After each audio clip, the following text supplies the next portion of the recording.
The depth of silence. Dust danced lazily under the light of the flashlight Mateo held with a trembling hand. The old Valderrueda train station had been abandoned for more than 40 years, and each step on the rotting floorboards elicited a mournful groan that echoed in the darkness. "Are you recording?" Mateo asked his sister Laura, who held the camera a few meters away. "Everything recorded," she replied as she adjusted the focus. "Subscribers are going to go crazy for this place." "You were right, it's perfect." Laura was an urban exploration YouTuber, and lately she had lost followers to channels with more extreme content. This abandoned station, with its legends about unexplained disappearances, was her chance to regain relevance.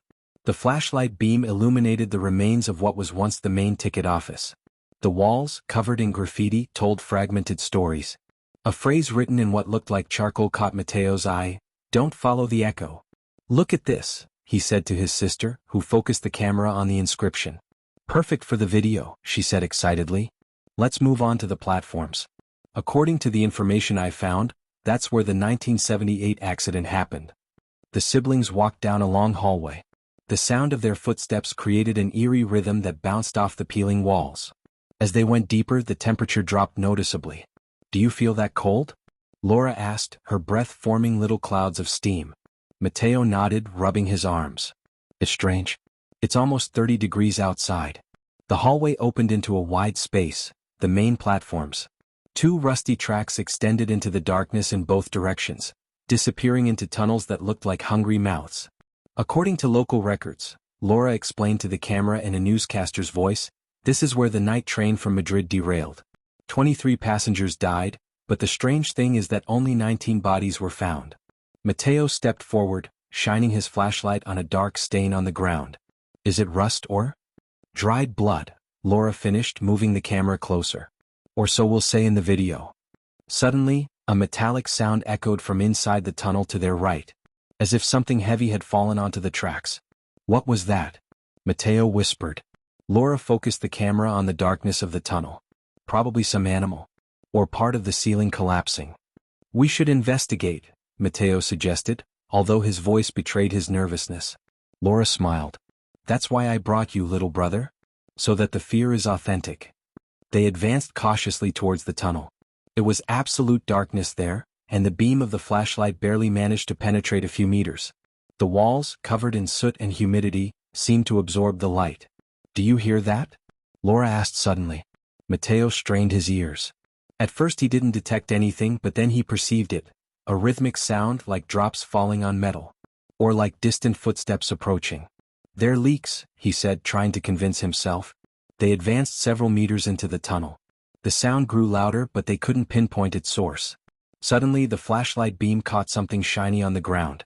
Mateo bent down to examine it. "It looks like an antique pocket watch." It was an ornate piece with floral engravings on the surface. The chain was broken, as if it had been violently ripped off. Mateo opened it. The hands were stopped at 333. "This is pure gold for video," Laura commented excitedly, filming the find in close-up. When Mateo closed the watch, the rhythmic sound abruptly stopped. The silence that followed was even more eerie. "We should go back," Mateo suggested. "I don't like this place." Laura rolled her eyes. "Don't be a coward. We've only been here 20 minutes. They continued forward through the tunnel. Mateo put the watch in his pocket, feeling a strange discomfort, as if he had taken something that did not belong to him. The tunnel gradually narrowed. They soon discovered a metal side door ajar. A rusty sign read, "Authorized personnel only." "Let's see," Laura said, pushing the door open with a chilling creak. The room was small and dominated by an old control panel full of switches and meters. On the wall hung a detailed map of the railway system, and next to it a framed photograph, station staff smilingly posing for the cameras. The image was dated August 17, 1978, the day before the accident. As Laura filmed the control panel, Mateo examined the photograph more closely. Something didn't fit. Among the smiling people was a blurry figure, as if it had moved during the shot. But it wasn't a normal motion effect. The figure seemed to have blurred, inhuman features. "Laura, look at this," he called to his sister. Before she could get close, a metallic crash echoed from the tunnel, as if a heavy door had slammed shut. "What the hell?" Laura exclaimed, pointing the camera toward the exit. "Someone else is here," Mateo whispered. "If this is a joke by that idiot Javier to scare us, I'll kill him," Laura replied. Javier was her boyfriend and she sometimes participated in his videos. They left the room and returned to the tunnel. The darkness seemed thicker than before, almost tangible. Mateo's flashlight flickered momentarily. No, no, no. Not now, he muttered, tapping it softly. Relax, I have another one in my backpack, Laura said. Just then they heard a distant sound. A kind of high-pitched whistle that quickly transformed into something more familiar, the unmistakable sound of an approaching train. Impossible, Mateo stammered. These tracks are abandoned. The sound increased in intensity. They could feel the vibration beneath their feet, the rusty metal of the tracks beginning to resonate. Run! Laura shouted. They both ran back toward the platforms. The noise was deafening now, as if a train was actually about to emerge from the tunnel. But when they reached the platform there was nothing. The sound stopped as abruptly as it had begun. What the hell was that? Mateo asked, panting. Laura, visibly pale, checked the camera. I recorded everything. The sound? It's perfectly audible. Let's get out of here, Mateo insisted. Wait, Laura replied. Look. She pointed to the other end of the platform. A figure was moving slowly in the shadows. It was the silhouette of a person, but something didn't seem normal about its movements, too stiff, almost mechanical. Hello? Laura called. Is anyone there? There was no answer.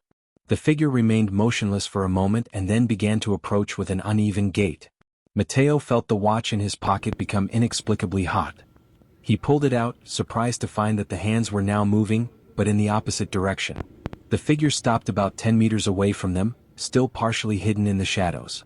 Laura focused the camera on it, but the image on the screen showed only a dark spot, as if the figure was absorbing the light. Please identify yourself, Laura demanded, her voice betraying her fear. A whisper reached them, so faint that they could barely catch it. Give it back. What? Mateo asked. Give it back, the voice repeated, now closer although the figure had not moved. It doesn't belong to you. The watch in Mateo's hand vibrated violently. He looked at the face. The hands were spinning frantically. He means the watch, he realized suddenly. He wants the watch. The figure stepped forward, partially revealing its face in the weak light. It was not a normal face. Where the eyes should have been, there was only darkness.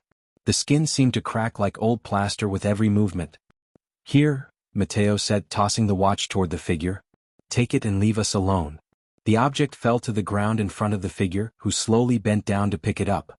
As his fingers touched the watch, a metallic screech filled the station, like a train making an emergency stop. Run!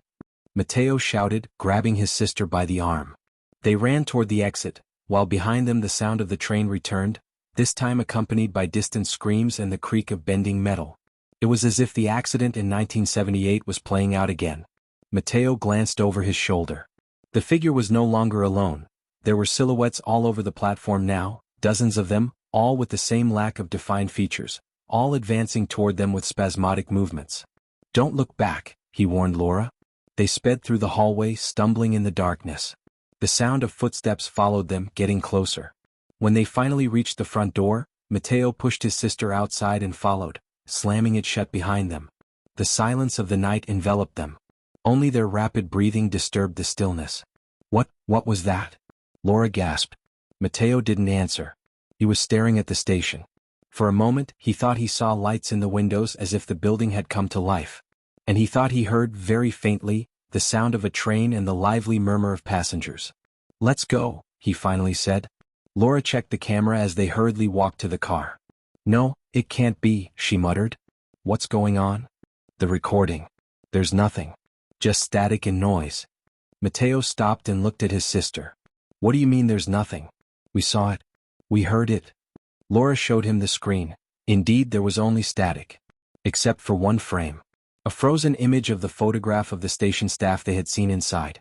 But now, among the smiling figures, Mateo recognized two faces that shouldn't be there. It was them. Laura and him, smiling at the camera next to the staff from 1978. And in the pocket of his coat, Mateo felt a familiar weight. He reached in and pulled out the watch he thought he had left inside the station. The hands read 3:33, motionless again. From the station, a distant whistle announced the departure of a train that didn't exist. A train that, according to local legends, continued to pick up passengers, taking them to a destination from which they never returned. Mateo looked at the watch in his hand and understood that, Somehow they were now part of that story. Of that station. Forever. In the distance, the ghost train's whistle sounded one last time, like an invitation that, sooner or later, they would have to accept.